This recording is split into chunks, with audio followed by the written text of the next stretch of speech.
Hello, my great people. Thank you guys for joining me to present 4 ways to work on building healthy habits mini workshop. My name is Jerkita Newson, and I am with Enhancing Body and Mind.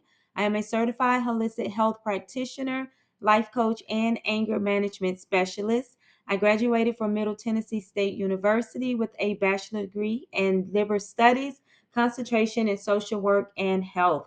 One of the ways, the first way that you can start to work on building healthy habits is to eat nourishing foods. So choose healthy meals to boost your energy and well being.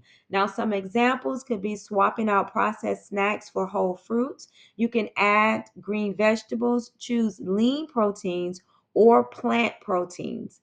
Drink more water, and you can try simple meals like oatmeal and fruit, brown rice and veggies and beans, smoothies with greens and berries.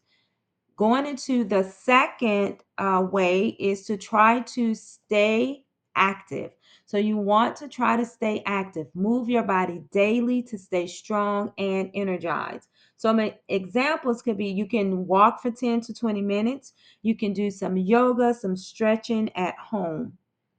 So, number three is to get enough sleep. Sometimes that can be kind of hard, depending on what our lifestyle is, but it is very important to try to prioritize good sleep to stay refreshed and focused. So, some examples: try to aim for 7 to 8 hours of sleep, create a nighttime routine, no phone 1 hour before bed.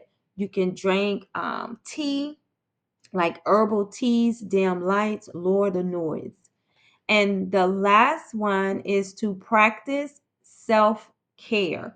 So take time to relax and recharge your mind and your body. And some examples could be 5 minutes of deep breathing, journaling, warm bath, saying no to things that drain your energy, and spending quiet time instead of always being busy. Okay. So, self care is about honoring your needs. It's choosing you every day without guilt. All right. So, I do want to just really, really thank you guys for joining me to present 4 ways to work on building healthy habits mini workshop. And I want to leave this with you guys. Small steps add up. Okay. You don't have to change your whole life overnight. Just choose one habit today and commit to it with love and practice for yourself. So basically, one day at a time, give yourself a pat on the back when you accomplish something. So some change is better than no change.